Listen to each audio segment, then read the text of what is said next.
Hello learners, welcome once again to net वाला भैया YouTube platform. Net वाला भैया यूट्यूब प्लेटफॉर्म में मैं आप सभी का फिर से स्वागत करता हूं। तो चलिए आज का क्लास कुछ इस प्रकार से स्टार्ट करते हैं कि हम लोग डिमांड पे उस दिन डिमांड एनालिसिस को देख रखा था, ठीक है। तो डिमांड एनालिसिस का ही चैप्टर को हम लोग कंटिन्यू करते हुए आगे बढ़ेंगे और आज हम लोग उस दिन डिमांड के फैक्टर्स पे बात किए थे, डिमांड के डिटरमिनेंट्स पे बात किए थे। डिमांड्स में जैसे कि सब्स्टिट्यूट गुड्स, ठीक है, कॉम्प्लीमेंट्री गुड्स, इन सारे चीजों पे हमने बात कर रखा था। आइए तो आज क्लास का कुछ इस तरह से शुरुआत करते हैं कि डिमांड का जो इलास्टिसिटी का जो पार्ट था उसको आज हम लोग कवर करने का कोशिश करते हैं। चलिए लेट्स स्टार्ट। आ जाते हैं हम लोग अपने चैप्टर पे।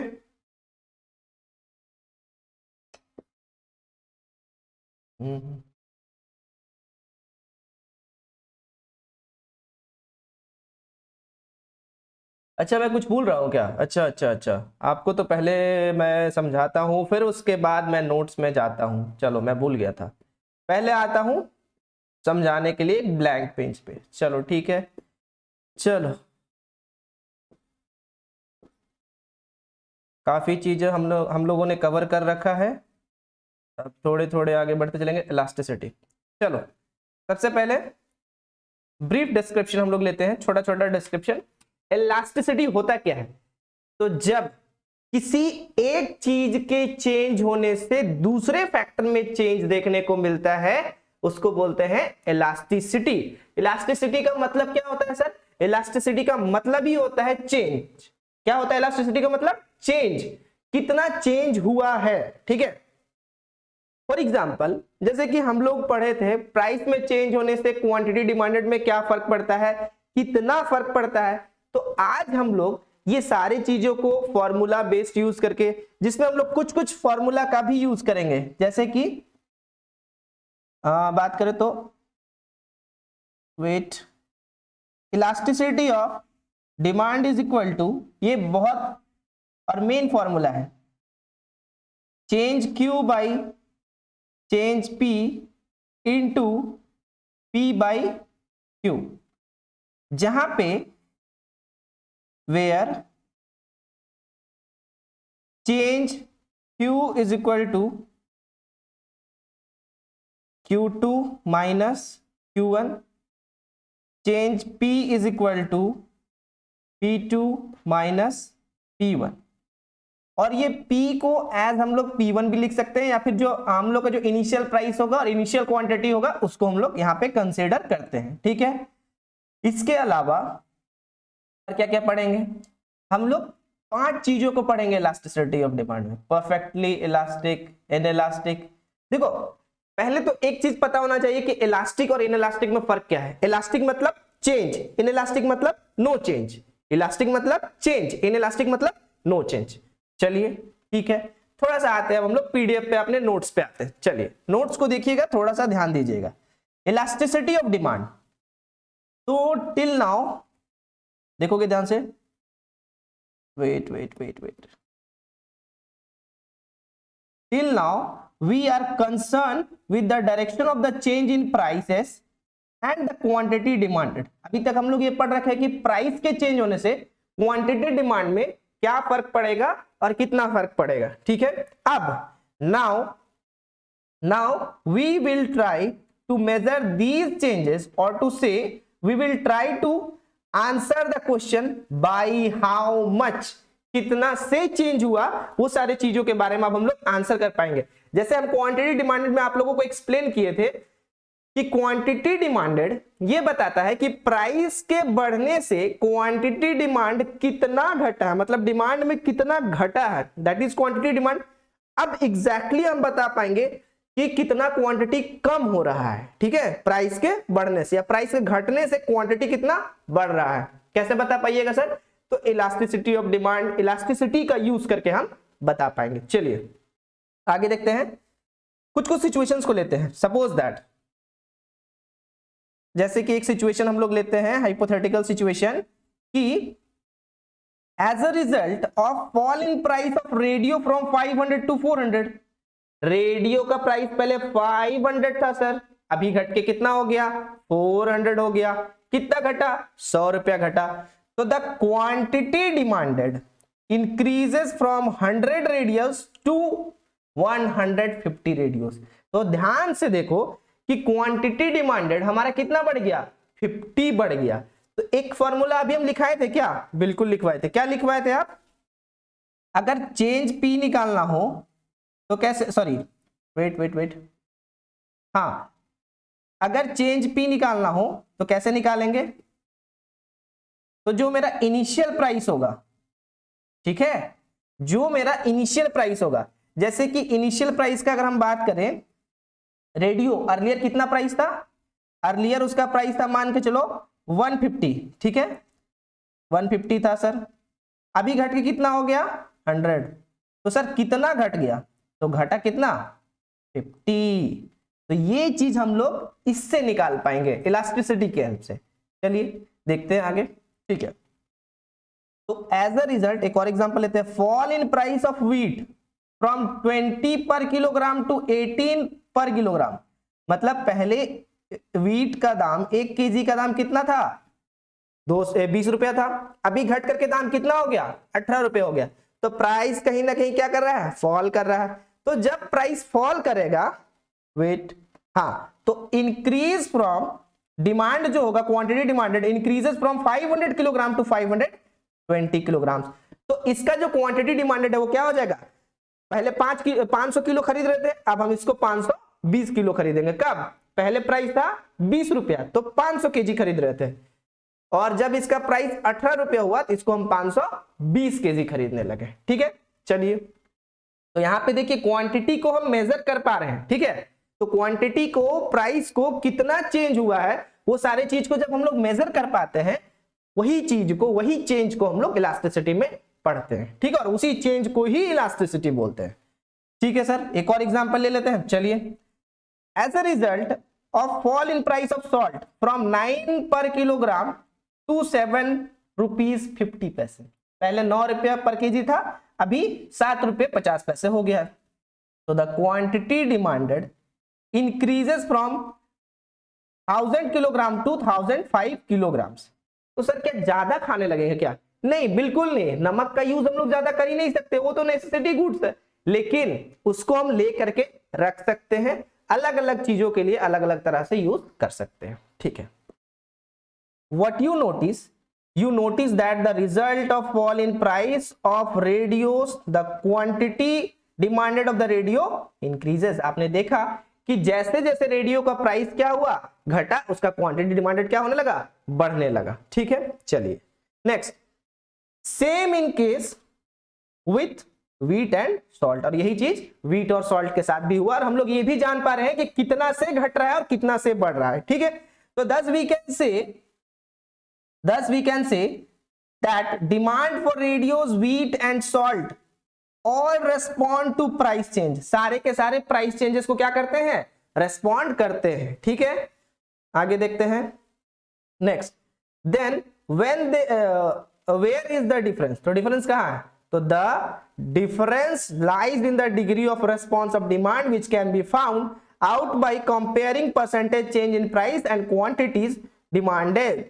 Here the lies the concept of elasticity। अब हम लोग धीरे धीरे इलास्टिसिटी के डेफिनेशंस की ओर बढ़ते हैं और पढ़ते हैं कि प्राइस इलास्टिसिटी में, प्राइस के चेंज होने से डिमांड में, क्वांटिटी डिमांडेड में कितना फर्क पड़ता है। ठीक है, चलिए पहले हम लोग पढ़ते हैं इलास्टिसिटी का डिफिनेशंस। तो डिफिनेशंस हम लोग देखते हैं, elasticity of demand is defined as the responsiveness of quantity demanded of goods to change in one variable on which demand depends, or we can say that the percentage change in quantity demanded divides the percentage change in one of the variables on which the demands depend। चलो समझो, change in responsiveness of, change in responsiveness of मतलब कि एक price के factor में change होने से quantity demanded के फैक्टर में कितना चेंजेस देखने को मिलता है, उसको हम लोग क्या बोलते हैं, इलास्टिसिटी। ये लाइन जो यहां पे लिखा हुआ है, responsiveness of quantity demanded of goods to change in one variable, मतलब प्राइस के बढ़ने से डिमांड में, क्वांटिटी डिमांड में कितना डिक्रीज कर रहा है, या प्राइस के घटने से क्वांटिटी डिमांडेड कितना से बढ़ रहा है। तो ये दोनों फैक्टर्स को जब हम लोग देखते हैं कि किसी एक वेरिएबल के चेंज होने में, एक वेरिएबल के चेंज होने से दूसरे वेरिएबल में कितना फर्क पड़ता है, दैट इज आवर इलास्टिसिटी। चलिए आगे, these variables are the price of the commodity, price of the related commodities, income of the consumers and other factor on which demand depends। तो डिमांड भाई बहुत सारी चीजों में डिपेंड करेगा, आपके सब्स्टिट्यूट गुड्स के प्राइस पे, ठीक है, जिसको हम लोग कंपीटिंग गुड्स भी बोलते हैं, कॉम्प्लीमेंट्री गुड्स के प्राइस पे, आपके इनकम पे। हो सकता है आपका इनकम क्या हो गया है, बढ़ गया है, तो जब भी आपका इनकम बढ़ जाएगा तो उस समय आपका जो कंजम्पशंस है वो भी क्या हो जाएगा, बढ़ जाएगा। ठीक है, चलिए, in other words it is price elasticity of demand which is usually referred to as elasticity of demand। अगर दूसरे वर्ड में हम लोग बात करें तो ये जो है प्राइस इलास्टिसिटी ऑफ डिमांड जो है उसको हम लोग इलास्टिसिटी ऑफ डिमांड भी बोलते हैं। ठीक है, तो सर क्या प्राइस इलास्टिसिटी पढ़ेंगे? बिल्कुल, प्राइस इलास्टिसिटी, प्राइस में चेंज, प्राइस में चेंज, प्राइस मतलब दाम, इलास्टिसिटी मतलब क्या होता है, चेंज। तो दाम में चेंज होने से क्वांटिटी में कितना फर्क पड़ेगा। ठीक है, चेंज इन रेस्पॉन्सिवनेस, ये लाइन बिल्कुल याद रखिएगा। ठीक है, चलिए आगे देखते हैं प्राइस इलास्टिसिटी। ठीक है, चलिए देखते हैं यहां पे क्या बोला है कि price elasticity of demand expresses the response of quantity demanded of goods to change in its price given the consumer's income, his taste and preferences and prices of all other goods। In other words, it is measured as the percentage change in quantity demanded, the percentage change in quantity demanded divided by the percentage change in price, divided by the percentage change in price। ठीक है, is equal to, अब हम लोग पढ़ते हैं कि sir price elasticity होता क्या है। ठीक है, तो percentage change in quantity demanded divided by percentage change in price. ठीक है, कितना परसेंट से प्राइस में चेंज होने से उसके क्वांटिटी डिमांडेड में फर्क पड़ रहा है। ठीक है, चलिए आते हैं, अगर इसका हम शॉर्ट फॉर्म देखें या जो फॉर्मूला हम अभी पीछे लिखे थे, change Q by change P into P by Q, तो सर ये यूज कर सकते हैं क्या? बिल्कुल यूज कर सकते हैं, लेकिन पहले ये फॉर्मूला देख लीजिए। चलिए देखिए, सबसे पहले यहां पे दिया हुआ है क्या आपका price elasticity, that is percentage change in quantity demanded divide by percentage change in price. Price में कितना चेंज होने से क्वांटिटी डिमांडेड में कितना चेंज हुआ वो हम लोग इसमें दिखा सकते हैं और इस फॉर्मूला का यूज करके निकाल सकते हैं। ठीक है, क्वेश्चंस भी बनाएंगे आगे। अब जैसे कि मान के चलो change in quantity divided by original quantity, change in quantity मतलब पहले कितना, मतलब अभी कितना चेंज हुआ। मान के चलो पहले प्राइस था कितना 10 रुपया, अभी घट करके कितना हो गया 8 रुपया, तो चेंज कितने का आया 2 रुपया का, तो वो चेंज इन क्वांटिटी में कितना चला गया 2 रुपया। ओरिजिनल क्वांटिटी, सॉरी क्वांटिटी का बात करें, हम प्राइस ले रहे हैं, change in quantity, suppose that पहले 10 यूनिट खरीद रहे थे, अभी आप खरीद रहे हो 8 यूनिट्स, तो कितना यूनिट्स का चेंज आया 2 यूनिट्स का। ओरिजिनल क्वांटिटी कितना था, पहले आप कितना खरीद रहे थे, तो पहले आप खरीद रहे थे 10। ठीक है, प्राइस में भी वैसे ही देखेंगे कि कितना चेंज हुआ, पहले कितना खरीद रहे थे, फिर दोनों को गुणा कर देंगे किससे 100 से। ठीक है, तो हमारा एक फॉर्मूला निकल करके यहां पे क्या आएगा कि चेंज इन क्वांटिटी मतलब कि Q2 माइनस Q1, है ना, कि क्वांटिटी में पहले कितना था अभी कितना कर रहे हैं, उसके बीच का जो डिफरेंस आएगा वो हमारा क्या निकल जाएगा, change in quantity. Original quantity, original quantity का मतलब क्या होता है, तो सर ओरिजिनल क्वांटिटी का मतलब होता है कि पहले हम कितना क्वांटिटी यूज करते थे। ठीक है, उसके बाद यहां पे हम प्राइस थोड़ा सा फॉर्मूला थोड़ा सा चेंज कर दे रहे हैं, उसके बाद यहां पे आप करोगे क्या P2 माइनस P1। सर इसको हम डेल्टा Q बोल सकते हैं क्या? बिल्कुल बोल सकते हैं। इसको हम डेल्टा P बोल सकते हैं क्या? बिल्कुल बोल सकते हैं। सर डेल्टा और चेंज सेम है क्या? हाँ सेम है। और इधर क्या लिख देंगे सर, इधर वही ओरिजिनल प्राइस और यहाँ क्या ओरिजिनल क्वांटिटी। तो फॉर्मूला क्या निकला, change Q upon change wait. Change Q upon change P into P by Q। ठीक है, चलिए तो इस फॉर्मूला का यूज करके हम पूरा क्वेश्चन बना सकते हैं, बिल्कुल बना सकते हो, आप कोई भी क्वेश्चन बना सकते हो। ठीक है, चलिए elasticity of price is equal to change Q by change P into P by Q, change Q by change P into P by Q। ठीक है, याद हो गया, एक दो बार पढ़िएगा बिल्कुल याद हो जाएगा। ठीक है, यही फॉर्मूले को नीचे में एक्सप्लेन करके रखा हुआ है कि जैसे कि बोला है EP stands for price elasticity, Q stands for quantity, P stands for price, delta stands for small change, जो भी चेंज होगा।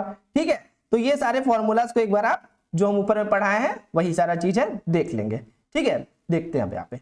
Thus, if 1% change in price lead to 2% change in quantity demanded of good A, मतलब कि 1% price में change होने से quantity demanded में 2% change हो रहा है, मतलब आप देखो तो दोगुना चेंज हो रहा है। ठीक है, and 4% change in quantity demanded of goods B, then goods B में क्या देखने को मिल रहा है कि 4% का चेंजेस हो रहा है क्वांटिटी डिमांडेड में प्राइस के चेंज होने से। ठीक है सर, तो then we get elasticity of A and B as 2 and 4। तो इलास्टिसिटी कितना आ रहा है, इलास्टिसिटी मतलब क्या होता है सर, चेंज कितना आ रहा है, एक में 2 आ रहा है, एक में 4 आ रहा है। ठीक है, showing that the demand for B is more elastic or responsive to price change that of A।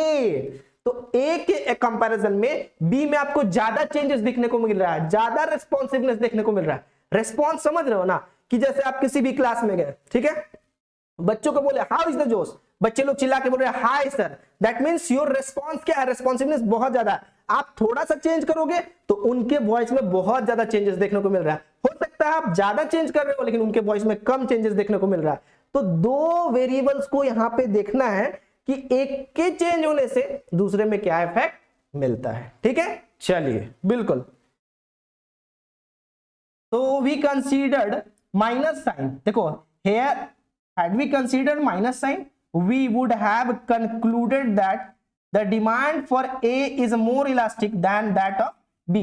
तो A का जो डिमांड है वो ज्यादा इलास्टिक है किसके कंपैरिजन में, B के कंपैरिजन में। ठीक है sir, which is not correct, hence by convention we take the absolute value of price elasticity and draw conclusion। क्या बोल दिया सर आपने, एब्सोल्यूट मतलब क्या, यहाँ पे माइनस साइन को इग्नोर करना है क्या, बिल्कुल बिल्कुल इग्नोर कर दीजिए माइनस साइन को। माइनस साइन को यहाँ पे क्या करना है, इग्नोर करना है, टोटली माइनस साइन को क्या करना है, इग्नोर करना है। कैसे, एक बार आप बताइए। हम लोग जो यहाँ पे एग्जांपल लिए हैं वो एग्जांपल क्या था कि किसी भी एक फैक्टर में चेंज होने से दूसरे फैक्टर में कितना चेंज देखने को मिलता है, मतलब प्राइस में चेंज होने से क्वांटिटी डिमांडेड में कितना चेंज देखने को मिलता है। ठीक है सर, लेकिन आप मेरे को एक बात बताना कि प्राइस के चेंज होने से क्वांटिटी डिमांडेड में जो फैक्टर हमको देखने को मिलता है, ठीक है, तो वो फैक्टर जो है, ये बात बहुत अच्छे से सुनिएगा, उसमें एक में 2 चेंजेस देखने को मिल रहा था, एक में 4 चेंजेस देखने को मिल रहा है। तो क्या इसको हम नेगेटिवली रिप्रेजेंट करेंगे, ना ना ना ना ना, दोनों ही पॉजिटिव है। लेकिन नेगेटिव अगर आता भी है, साइंस अगर जैसे मैथमेटिकली हम लोग यूज करते हैं और साइन अगर मान के चलिए नेगेटिव आता है तो उस समय हम लोग को क्या करना है, नेगेटिव साइन को इग्नोर करना है। ये हमारा क्या है, मान लीजिए एक तरफ से एजम्पशंस है। ठीक है, चलिए आगे क्वेश्चन बना के देख ले क्या है, बिल्कुल चलिए देखते हैं क्वेश्चन बना के एक क्या है question. The price of commodity decreases from 6 to 4 and the quantity demanded of the goods increases from 10 to 15 units। Price पहले कितना था, 6 रुपया, घट के कितना हुआ, 4 रुपया। क्वांटिटी क्या होगा, क्या बात कर रहे हो सर, प्राइस जब घट रहा है तो क्वांटिटी बढ़ेगा ही ना, ऐसा है क्या। चलिए, तो the goods increase, the demand for the goods increases from 10 to 15। Very good, यहां पे तो बना हुआ है लेकिन थोड़ा सा हम लोग खुद का पेन का इस्तेमाल करते हैं। ठीक है, सपोज दैट प्राइस, आ जाओ यहां पे एक सेकेंड,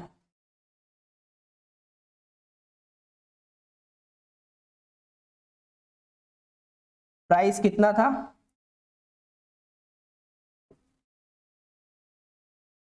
चलो प्राइस हमारा था पहले 6 रुपया, बाद में घट के कितना हुआ यहीं पे बना लेते हैं। फॉर्मूला क्या था सर? फॉर्मूला था elasticity of price is equal to change Q by change P into P by Q। ठीक है, चलो ठीक है, इसको यहाँ पे सॉल्व कर देते हैं। सर चेंज Q कितना है, मतलब क्वांटिटी में कितना फर्क पड़ा? पहले 10 खरीद रहे थे, अभी कितना खरीद रहे हैं? 15। दैट मीन्स क्या करना होगा? 15 माइनस 10। ठीक है, प्राइस, प्राइस ध्यान दोगे कि द प्राइस जो है वो यहाँ पे थोड़ा सा नेगेटिव आ सकता है। तो the price of the commodity decreases from 6 to 4। 6 से कितना हो गया? 4 हो गया। इसका मतलब क्या है सर कि पहले हम कितना यूज कर रहे थे? ध्यान देना, पहले हम यूज कर रहे थे 4, अभी प्राइस घट के कितना हो गया है? 6। ठीक है, into P by Q। P by Q का बात करें तो कितना आ जाएगा आपका? प्राइस कितना है यहाँ पे? From 6 to 4। Wait a second, ये क्वेश्चन थोड़ा सा गड़बड़ लग रहा है मेरे को। 5/2। ठीक है, 6 to 4। Find the coefficient of price of elasticity. तो find the coefficient of price of elasticity में अगर देखा जाए तो पहले हमारा प्राइस कितना था? यहाँ तो ठीक है, ये हमारा आ गया 5/2, यहाँ पे आ गया है 6/10। डिक्रीजेस फ्रॉम, हाँ प्राइस हमारा कितना था? 6 रुपया था, घट के कितना हो गया है? प्राइस हमारा 6 रुपया था। ठीक है, अब हमारा देखोगे ध्यान से कि इनिशियल मेरा क्वांटिटी कितना था? 10 था। ठीक है सर, तो अगर इसको कैलकुलेट करेंगे तो यहाँ पे कितना आएगा? यहाँ आएगा 5, यहाँ पे आएगा 2, -2 आएगा क्या सर? हाँ चलो, -2 इंटू 6/10। तो 5 2 जा 10, 2 3 जा 6 इज इक्वल टू कितना आ रहा है? -3/2 इज इक्वल टू -1.5। तो सर माइनस को इग्नोर करना है क्या? बिल्कुल, माइनस को यहाँ पे क्या करना है आपको? इग्नोर करना है। चलिए ठीक है, ये हो गया हमारा प्राइस इलास्टिसिटी ऑफ डिमांड। ठीक है, चलिए अब आते हैं हम लोग नेक्स्ट जो है पॉइंट इलास्टिसिटी। अभी प्राइस इलास्टिसिटी में हम लोग बहुत अच्छे से पांचों फैक्टर्स को पढ़ेंगे, तो पहले हम लोग वो पांचों फैक्टर कर ले क्या, फिर पॉइंट इलास्टिसिटी में आए। चलो पहले वो पांचों फैक्टर कर लेते हैं, उसके बाद फिर इस पे आते हैं। ठीक है, पहले हम लोग देख लेते हैं जो भी हम लोग पढ़े थे, अभी हम लोग उसका 5 फैक्टर्स में यूज करके देखते हैं। जैसे कि इलास्टिसिटी कब 0 होगा? ठीक है, elasticity of demand is equal to कब 1 होगा? इलास्टिसिटी इज मोर देन 1 कब होगा? लेस देन 1 कब होगा? इंफिनिटी कब होगा? वो सिचुएशन का बात करते हैं। सबसे पहले चलो, सबसे पहले यहां पे बात करते हैं इलास्टिसिटी इज 0। Elasticity is 0। अगर इलास्टिसिटी 0 है दैट मीन्स क्या है? No change. इलास्टिसिटी का मतलब क्या है? चेंज। और इलास्टिसिटी ही जब 0 है मतलब कोई चेंज नहीं है। ईडी इज इक्वल टू 0, कोई चेंज देखने को नहीं मिल रहा है? नहीं सर, कहां से देखने को मिलेगा? ठीक है, तो if there is no change at all in quantity demanded when the price changes, that is when quantity demanded does not respond to a price change. मतलब प्राइस के चेंज होने से क्वांटिटी डिमांड में कोई भी फर्क देखने को नहीं मिल रहा है। प्राइस के चेंज होने से क्वांटिटी डिमांड में कोई भी फर्क देखने को नहीं मिल रहा है, दैट इज इलास्टिसिटी इज 0। बिल्कुल, पिक्चर दिखाइएगा क्या सर? हाँ बिल्कुल दिखाएंगे। ठीक है, चलिए पिक्चर आप देख सकते हो, पिक्चर इन योर स्क्रीन। देखो ये है price, suppose that earlier price था इतना। ठीक है, मान के चलो यहाँ पे 100 रुपीज था। ठीक, तो भी डिमांड उतना ही है। प्राइस बढ़ गया, मान के चलो 150 हो गया, तो भी डिमांड देखो क्वांटिटी डिमांड उतना ही है। ठीक है, अब मान के चलो कि प्राइस घट गया, हो गया 50, तो भी डिमांड उतना ही है। कुछ कुछ प्रोडक्ट ऐसा होता है जिसके प्राइस में बढ़ने से या चेंज होने से उसका कंजम्पशंस का यूज हम लोग ज्यादा नहीं कर देते। फॉर एग्जांपल मेडिसिन ले सकते हैं क्या? बिल्कुल ले सकते हैं सर। पैसा मेरे पास ज्यादा हो जाएगा या प्राइस उसका बढ़ जाएगा या प्राइस उसका घट जाएगा तो हम लोग उसका कंजम्पशन ना तो कम करेंगे ना ज्यादा करेंगे। डॉक्टर जैसा हमें प्रिस्क्राइब किया है हमें वैसा कंजम्पशन करना होगा। तो वैसे में उसका डिमांड क्या होता है, बिल्कुल प्राइस के कंपैरिजन में जीरो होता है। ठीक है, चलिए आगे देखते हैं। Next, elasticity of demand is equal to 1। Elasticity of demand is equal to कितना है, 1 है। इलास्टिसिटी इज 1 और यूनिटरी, तो ईडी इज इक्वल टू 1 को ही यूनिटरी बोलते हैं क्या sir? ED is equal to 1 को ही यूनिट बोलते हैं क्या? बिल्कुल। ये the percentage change in quantity demanded is equal to percentage change in price. क्या बोला सर आपने कि जितना से प्राइस में चेंजेस हो रहा है क्वांटिटी डिमांडेड में भी उतने से ही फर्क देखने को मिल रहा है। लेकिन क्या बात बोल रहे हो आप, प्राइस अगर 1 रुपए से बढ़ रहा है तो क्वांटिटी डिमांडेड भी 1 यूनिट से बढ़ रहा है क्या? हाँ, बस हो गया, खत्म। चलिए देखते हैं ऐसा है क्या। ठीक है sir, ED is equal to 1। Suppose that पहले मेरा प्राइस इतना लग रहा था, हम इतना क्वांटिटी यूज कर रहे थे। ठीक, प्राइस इतना से बढ़ा, क्वांटिटी उतना से कम हो गया। प्राइस इतना से घटा, क्वांटिटी इतना से बढ़ गया। सिंपल। ठीक है, तो यहां पे रेस्पॉन्सिवनेस मतलब चेंज आपको क्या देखने को मिलेगा, बराबर ED is equal to 1 unitary. बिल्कुल खत्म हो गया। सर इजी लग रहा है, और इजी लगेगा मेरे भाई, अभी थोड़ा सा पढ़ लेना। नेक्स्ट क्या है, नेक्स्ट बोला है elasticity is greater than 1 when the percentage. Greater than 1 मतलब क्या, ईडी इज ग्रेटर देन 1 मतलब कि प्राइस थोड़ा सा बढ़ेगा, चेंज ज्यादा देखने को मिलेगा। मतलब कि एक फैक्टर में थोड़ा सा चेंज होगा, अगले फैक्टर में ज्यादा चेंज देखने को मिलेगा। क्या बात कर दिया सर आपने। चलो, when the percentage change in quantity demanded is greater than the percentage change in price, in such cases demand said to be elastic or greater than 1। मतलब कि प्राइस में थोड़ा सा चेंज दिखेगा और क्वांटिटी डिमांडेड में ज्यादा फर्क देखने को मिलेगा। फॉर एग्जांपल ले ले क्या, चलिए ले लेते हैं। आइए यहां पे पिक्चर में थोड़ा सा ग्राफ में आते हैं। ठीक है, ग्राफ ग्राफ ग्राफ ग्राफ, हाँ ग्राफ इधर को है आपका। Elasticity of price is greater than 1। Greater than 1 मतलब क्या बोल दिया सर आपने, ग्रेटर देन 1 का मतलब यहां पे देखो प्राइस पहले कितना था, इतना था, तो क्वांटिटी डिमांडेड कितना था, इतना देखने को मिल रहा है।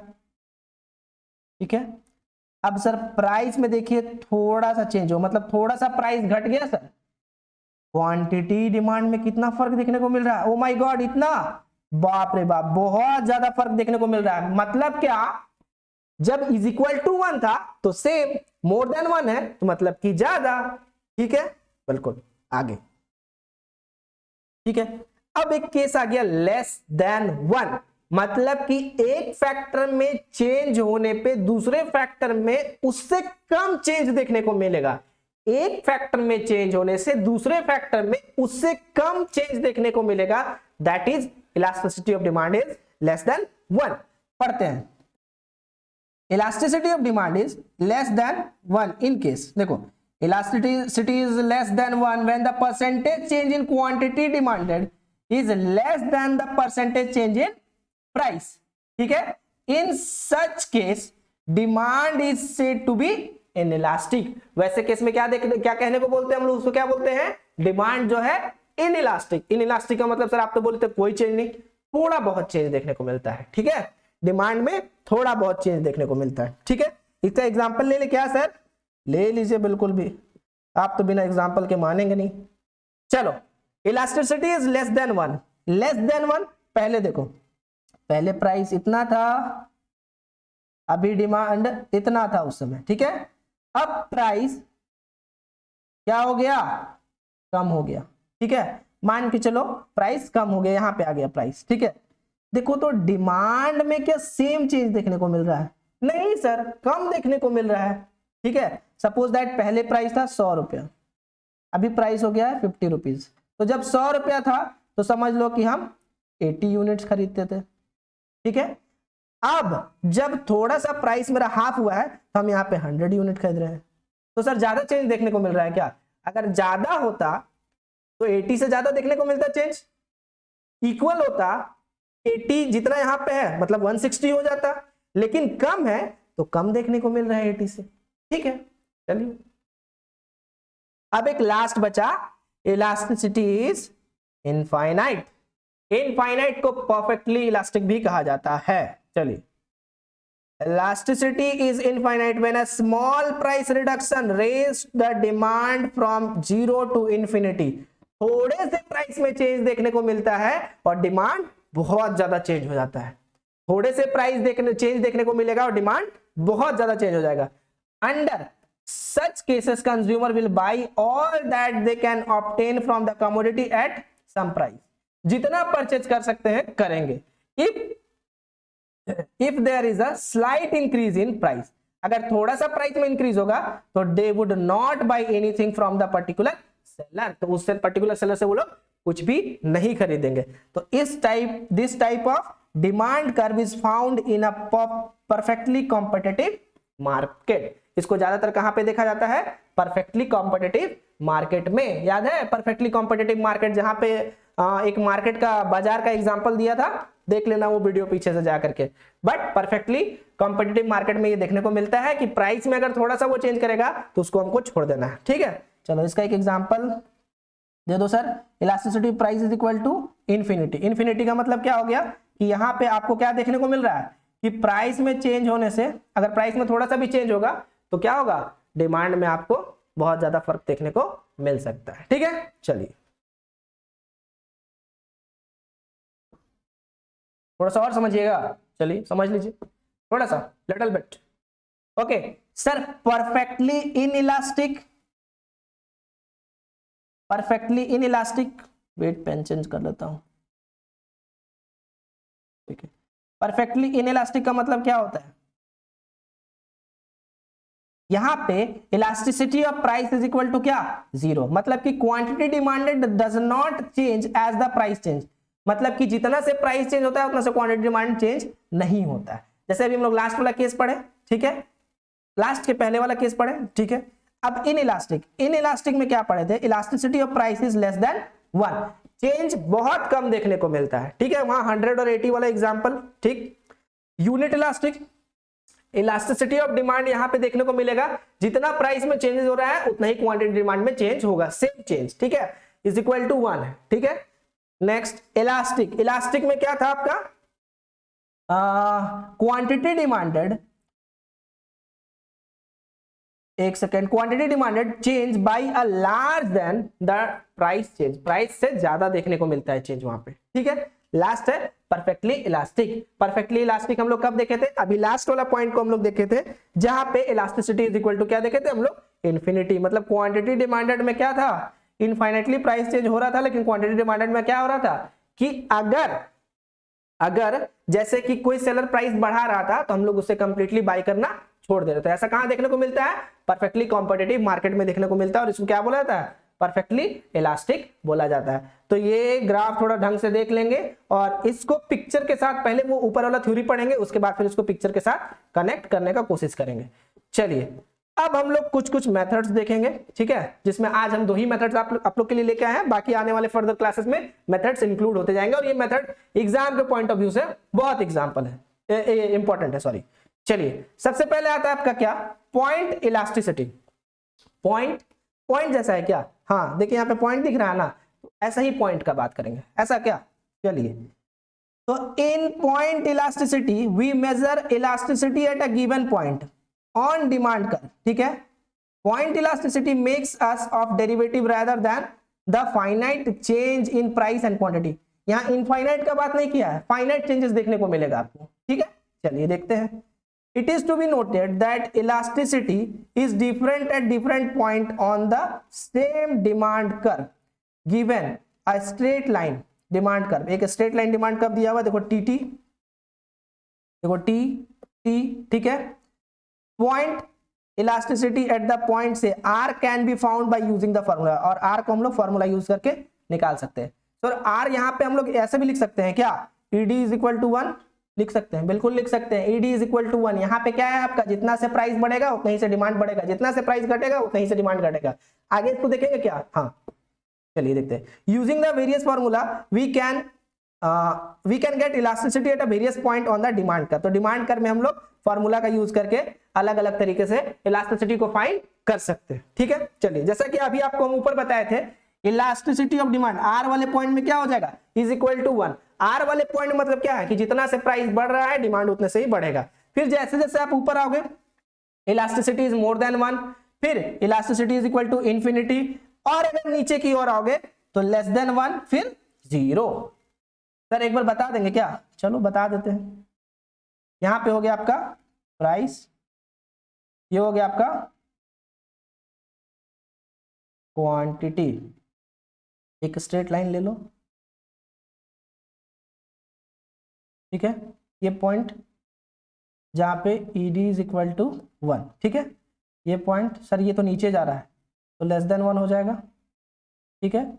और ये point ED is equal to 0, तो सर ऊपर जाएंगे तो मोर देन होगा क्या, बिल्कुल ईडी इज मोर देन 1, यहाँ पे ED is equal to infinity, ठीक है। चलिए आगे देखते हैं। आर्क इलास्टिसिटी में आएंगे, अभी पहले इसको पढ़ लेते हैं, उसके बाद पहले भी पॉइंट इलास्टिसिटी समझा दे रहे हैं, फिर आर्क में आएंगे, ठीक है। तो thus we see that as we move t small t to capital T to small t, तो देखो कैपिटल टी से जैसे जैसे हम लोग स्मॉल टी की ओर बढ़ेंगे, देखो जैसे जैसे हम लोग ऊपर की ओर जा रहे हैं, हम लोग क्या देख रहे हैं, elasticity goes on increasing, changes क्या हो रहा है, बढ़ते जा रहा है, बढ़ते जा रहा है, ठीक है। और at the mid point it is equal to 1, और मिड पॉइंट में आप देखो ये इक्वल किसके है, 1 के। ऊपर जा रहा है तो क्या हो रहा है, ग्रेटर देन 1, उससे ऊपर जा रहा है तो क्या हो रहा है, इन्फिनिटी। मतलब कितना से बढ़ रहा है हमको नहीं पता, लेकिन बढ़ तो रहा है। नीचे आ जाओ, अगर उसी का अगर नीचे का बात करें सर, नीचे का अगर आप बात करो तो देखो नीचे क्या हो रहा है, घटते जा रहा है, ठीक है। यहाँ पे क्या देखने को मिल रहा है, यहाँ देख रहा है इलास्टिसिटी इज लेस देन 1, उसके बाद क्या देखने को मिल रहा है सर, एक समय आगे 0 हो गया, ठीक है, बिल्कुल। सर इसको कुछ और नाम दे सकते हैं क्या, elasticity is equal to 1, yes sir, mid point. Class 9 10 में हम लोग पढ़ते थे मिड पॉइंट थ्योरम, तो मिड पॉइंट बीच वाला, मिड वाला, ठीक है। तो at the mid point it is equal to 1। Suppose that assertion reasoning में अगर ये क्वेश्चन पूछ देगा तो मिड पॉइंट में कितना होगा, इज इक्वल टू 1, ठीक है।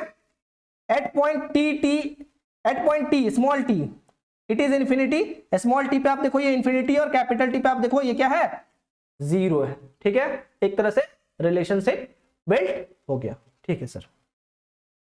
नेक्स्ट आपका जो है आर्क इलास्टिसिटी, देखो इससे क्वेश्चन रहता है, ठीक है, ध्यान दोगे इस पे। When the price change is somewhat larger और when price elasticity is to be found between two price of 2 points on the demand curve, 2 जगह पे देखने को मिले, 2 पॉइंट में देखने को मिले, ठीक है।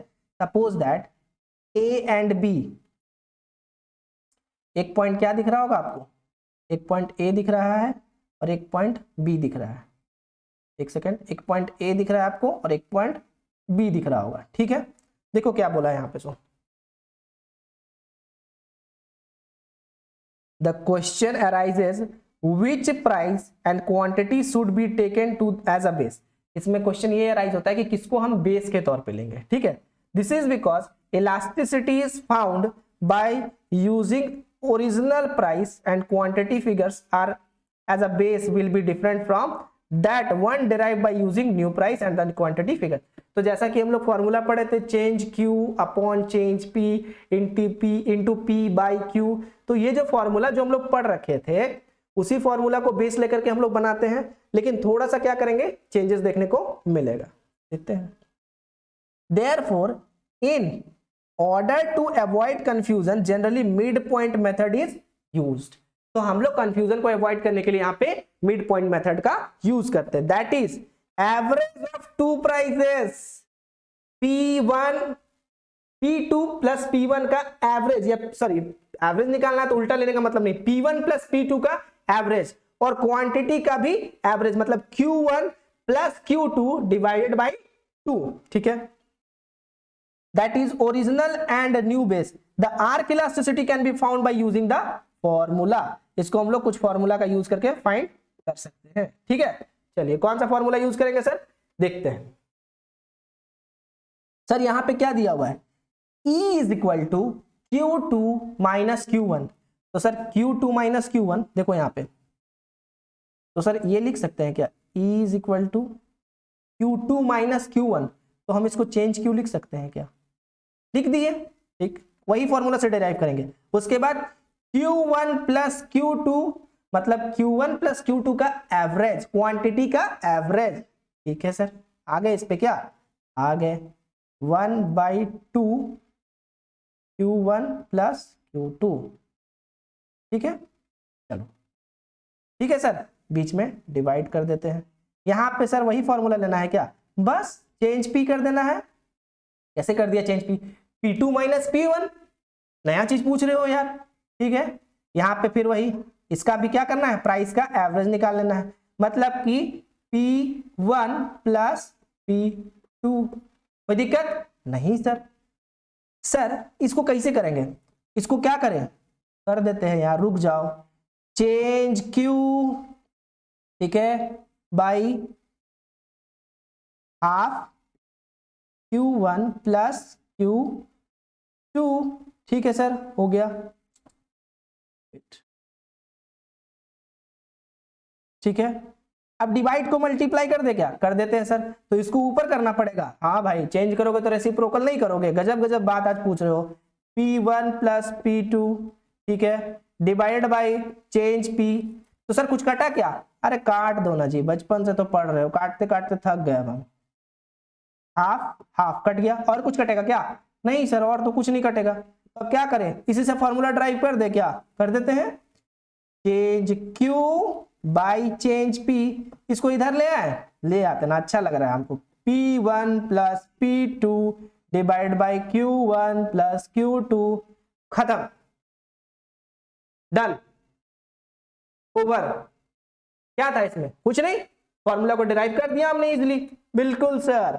चलो तो ये फॉर्मूला ही यहाँ पे निकल करके ये बड़ा वाला है, और हम यहाँ पे छोटा वाला बना दिए। दिस इज कॉल्ड छोटा वाला फॉर्मूला, छोटा वाला फॉर्मूला, ओके।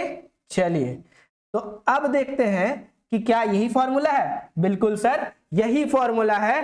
ट्रस्ट मी, अगर आप उस डेरिवेशन को 2 से 3 बार आप बना लेते हो तो you will be able to solve all the questions regarding arc method, ठीक है। चलिए ये हो गया, आज 2 ही मेथड हम बता रहे हैं।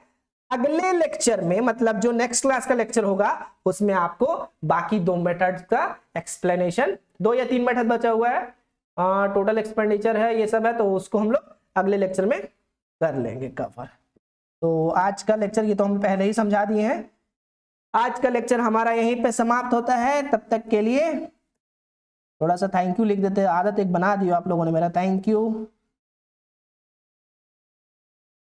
For watching, please do hit a like button, and the most important thing, please अगर मेहनत अच्छा लगता है, एफर्ट्स अच्छा लगता है, तो लाइक करो, सब्सक्राइब करो, एंड अच्छे अच्छे कमेंट्स करो, ओके ओके। चलिए तो तब तक के लिए thank you very much, and जय हिंद।